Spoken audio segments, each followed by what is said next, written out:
नमस्कार, good morning. सीधा सौदा के आज के फ्राइडे के एडिशन में आप सबका स्वागत है। एसजीएक्स निफ्टी से क्यूज हैं कंसोलिडेशन की। स्क्रीन पर आएगा एसजीएक्स निफ्टी जो हल्के लाल निशान 20, 22, 25 पॉइंट के आसपास के दबाव के साथ हमारे शुरुआत होने की इंडिकेशन, मतलब आज भी फ्लैट के लीजिए, हमारे शुरुआत होने की इंडिकेशन दे रहा है। यूएस में भी कल के दिन मिला जुला कामकाज हुआ। पिछले कुछ दिनों से लगातार मुनाफा वसूली थी। कुछ बेंचमार्क्स तो आपको इन ग्रीन नजर आएंगे। डाउ फ्लैट था, कोई नैस्डैक 1.25% तक का गेन दिखा के गया, 1% तक का।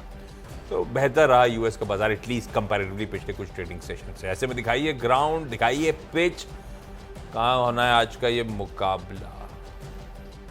हरा ही चल रहा है। हाँ, हरा ही रहेगा। कल भी हमने हरा ही रखा है।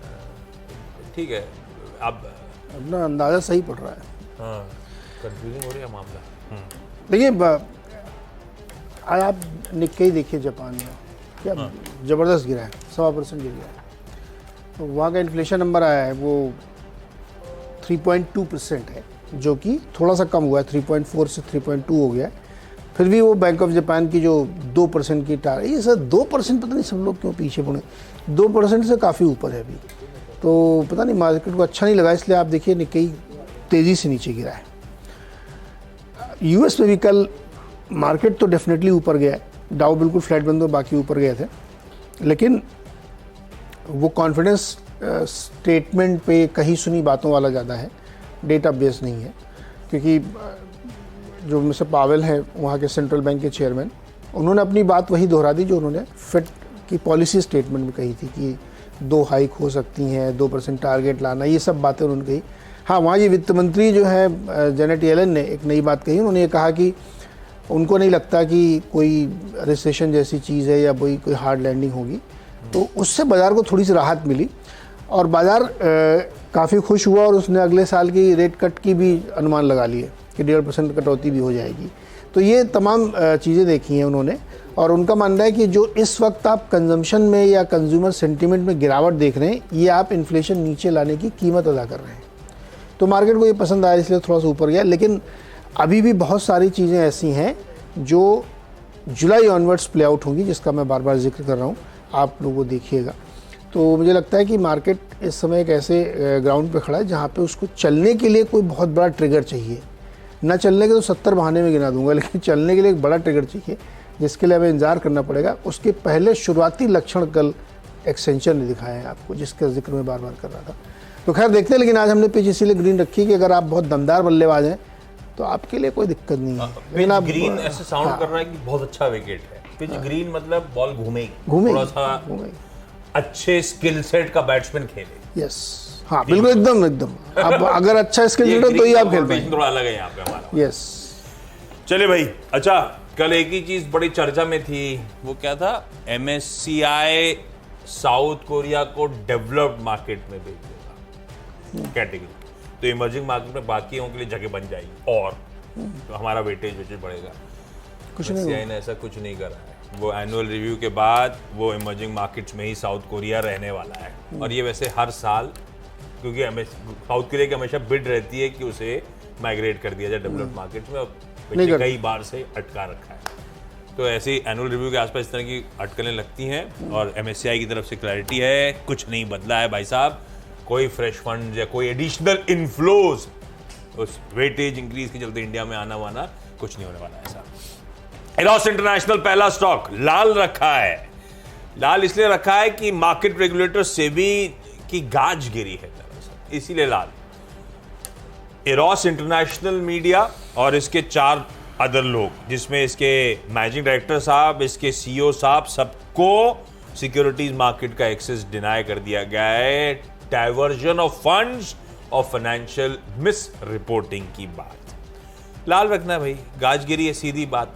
कंपनी कह रही है वो एक लीगल एडवाइस सीक करेगी ऑन सेबी ऑर्डर। ठीक है, LTI माइंट्री को मैंने लाल रखा, सिलेक्टिवली आईटी में एक स्टॉक। हालांकि कल खबरों में था AI रिलेटेड, इसीलिए जब IT करेक्ट हो रहा था LTI नहीं करेक्ट हुआ था, ध्यान रखिएगा। एक्सेंचर के नंबर्स आए। एक्सेंचर बहुत सिमिलर आउटसोर्सिंग का बिजनेस मॉडल जैसे हमारी IT कंपनीज का, वो भी एक दिग्गज प्ले, सिमिलर मॉडल, तो उनसे इनके रिजल्ट से हमें आइडिया लग जाता है इंडियन आईटी के रिजल्ट्स की पिक्चर कैसे प्रेजेंट हो सकती है, क्योंकि डिमांड सिनेरियो पता चल जाता है वहां का। रिजल्ट छोड़ दिए, रिजल्ट अच्छे आए थे उम्मीद से, एक्सपेक्टेशन से, मुझे उसमें इंटरेस्ट किस चीज में? एक्सेंचर ने क्यू ऑन क्यू अपना हेडकाउंट 6000 के लगभग घटा दिया। लीनियर होती है आईटी कंपनी, जितने लोग जोड़ती कहा जाता है उतना धंधा, पर हेडकाउंट थोड़ा सा रीजिक का भी फर्क है। दूसरा, जो बुकिंग्स हैं थर्ड क्वार्टर में 22% सीक्वेंशियली रिड्यूस हो गई है। पिछली बार थी $22 बिलियन की, इस बार $17 बिलियन की बुकिंग है, पर वो $22 बिलियन जो लास्ट क्वार्टर थी वो रिकॉर्ड हाइज भी थे, ये भी ध्यान रखिएगा, लेकिन पस पड़ रहा है। एक्सेंचर ने स्पेसिफिकली कहा स्मॉल डील विंस एक्सपेक्टेशन से कम है, इसलिए मैंने मिड कैप आईटी रख दिया स्क्रीन पे। Q4 का गाइडेंस जो एक्सपेक्ट कर रहा था एनालिस्ट, उससे भी वो भी ठंडा है, तो मेरे आउटलुक और कमेंट्री इंपॉर्टेंट थी। एलटीआई माइंट्री को मैंने लाल रखा। ओएनजीसी क्योंकि क्रूड करेक्ट हो गया है, मैंने तब और अब दिखाया था पिछले शो मॉर्निंग कॉल में, ऑलमोस्ट $2 के आसपास क्रूड करेक्ट होकर कामकाज कर रहा है, कल 3:30 बजे से लेकर आज सुबह 7:30 बजे के बीच में। ओएनजीसी रेट 3 हो गए। कुछ पढ़ रहे हो इंटरेस्टिंग था? मैंने कुछ नहीं पढ़ रहा हूँ। ओएनजीसी आपके पास भी था क्या? एलटीआई माइंट्री पहले मैंने बोला अब आप ढूंढ लो। तो अच्छा, मेरी कहानी एकदम सिंपल है। पूरे 6 के 6 मैंने आईटी के रखे हैं। Infosys, TCS, HCL tech, Persistent, Coforge. LTI Mindtree की जगह? एलटीआई माइंट्री की जगह उसको हटा करके न्यूक्लियस सॉफ्टवेयर डाल दो, इस तरह की छोटी मोटी कंपनियां डाल दी। देखिए, जो कहानी आशीष ने सुनाई वही आगे है, कल भी हमने इसका जिक्र किया था। एक्सेंचर ने जो गाइडेंस आगे के लिए दिया है ना, वो घटा दिया। उन्होंने कहा डील्स में दिक्कत आ रही है, टारगेट इतना मीट नहीं होगा, और ये इसी का जिक्र मैं बार बार आपसे कह रहा था कि 30 जून तक आप मार्केट में जो करना कर लीजिए, लेकिन अब वो दिखने लगा है कि ये प्रॉब्लम आएगी। तो हमारी आईटी कंपनियों की डिपेंडेंसी यूएस में है, तो अगर आपके गाइडेंस ख़राब हो रहे हैं तो अगले 1-2 क्वार्टर फिर दिक्कत आ सकती है। प्लस वो छटनी करेंगे, उन्होंने ऑलरेडी 6000 लोगों को निकाल दिया है, 19000 का उनको टोटल टारगेट लेके रखना है, तो ये एक चिंता की बात है। और 22% का उनको लगता है कि यहाँ पे जो डील विन है उसमें गिरावट देखने को मिल रही है, कम उन्होंने डील्स ली हैं। तो जो एक बार बार जिक्र होता है कि लोग अपनी डिस्क्रिशनरी स्पेंडिंग कम कर रहे हैं, वो साफ दिख रहा है। और एआई की वजह से डिले हो रहे हैं फैसले। लोगों को लगता है कि एआई की वजह से एक तो प्राइस रीनेगोशिएट किए जाएंगे, वो है। दूसरा, बहुत सारे लोगों ने फैसले भी डिले कर दिए कि देखते हैं आगे कैसे चीज़ें पैन आउट होती हैं। तो इसलिए पूरा आईटी सेक्टर आज हमें लगता है काफ़ी इसमें दबाव में रहेगा। और हालांकि कल ये हम लोगों ने बहुत विस्तार से हर्षिता के साथ मैंने डिस्कशन किया था, तो मैं भी बहुत सारी चीज़ें डिस्काउंट कर ली हूँ, लेकिन अभी रिजल्ट आना शुरू नहीं हुआ है ना। 12 तारीख को एचसीएल टेक लेके आएगा तो हमें पता चलेगा। तो मुझे लगता है कि सारा आईटी सेक्टर आज वीक रहना चाहिए, इसलिए 6 के 6 आईटी के स्टॉक्स। अच्छा, क्विकली कल लार्ज ट्रेड से जो डेटा आया उस पर चलते हैं। एंटनी वेस्ट मैनेजमेंट में बहुत दिनों बाद इसका रडार पे आया है। कल मेरी स्ट्रैटेजिक इमर्जिंग मार्केट्स फंड ने 2.5 लाख शेयर्स इसके खरीदे। ये सब स्टॉक कल चल रहे थे बाय द वे, ये इसका स्टॉक स्क्रीन पे रखिएगा, ये देखिए कल वो तगड़ी बाइंग हुई है, इसमें इसीलिए हरकत में आया। ग्रीन रखा है मैंने, लेकिन कल के अपने उसके बाद आप लोग से वॉच आउट करिए। क्राफ्ट्समैन ऑटोमेशन को मैंने ग्रीन रखा है, हालांकि इस कंपनी के प्रमोटर ने माल छोड़ा है। एक प्रमोटर एंटिटी श्रीनिवासन मुरली साहब ने 8 लाख शेयर्स कल बेचे, पर खरीदने वाले देखिए, गोल्डमैन सैक्स ने 5 लाख से ज्यादा शेयर्स, एक्सिस म्यूचुअल फंड ने, इन सब ने खरीदारी करी है। प्रमोटर का माल छोड़ना हम लोग जनरली मानते थे खराब है, पर फंड्स तो ऐसे कूद के ले रहे हैं, पता नहीं क्या हो गया। ग्रीन ही रखता हूं मैं। मुझे लगता है ये अभी लोग, मतलब हम लोग भी कह रहे हैं कि बायर सामने खड़ा ले रहा है, लेकिन कोई ले रहा तभी तो बिक रहा है।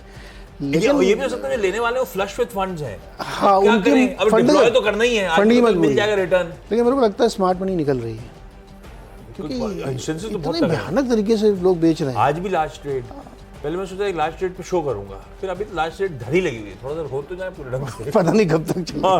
पता नहीं। तो अभी फिलहाल के लिए इसको ग्रीन रखा है मैंने, आप लोग वॉच आउट करिए कि प्रमोटर का एग्जिट है। डिलीवरी कल पता है 2 लार्ज ट्रेड थे, एक छोड़ दिया, एक ले लिया, वो जो लिया वो तो घरा हो गया। डिलीवरी लाल में था, लेकिन डिलीवरी में कल बहुत बढ़िया बाइंग हुई। इनफैक्ट यतिन कह भी रहे थे कि अच्छी बुक बिल्ड हो रही है।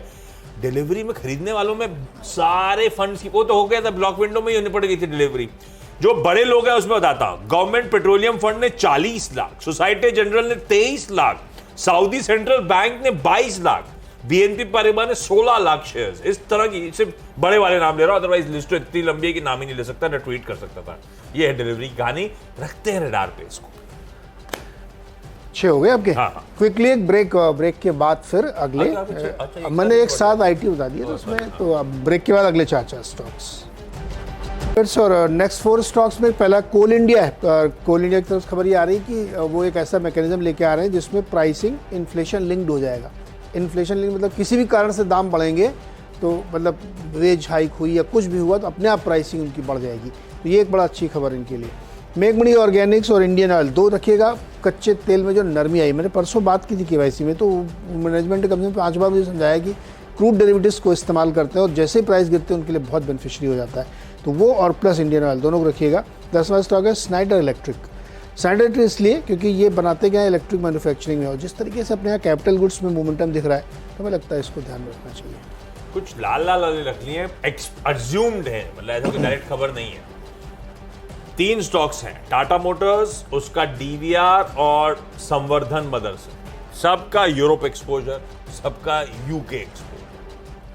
और कल, इससे पहले यूरोजोन में ईसीबी ने दरें बढ़ाई थी और क्रिस्टीन लेगार्ड जो ईसीबी के प्रेसिडेंट हैं बहुत हॉकिश साउंड कर रहे थे।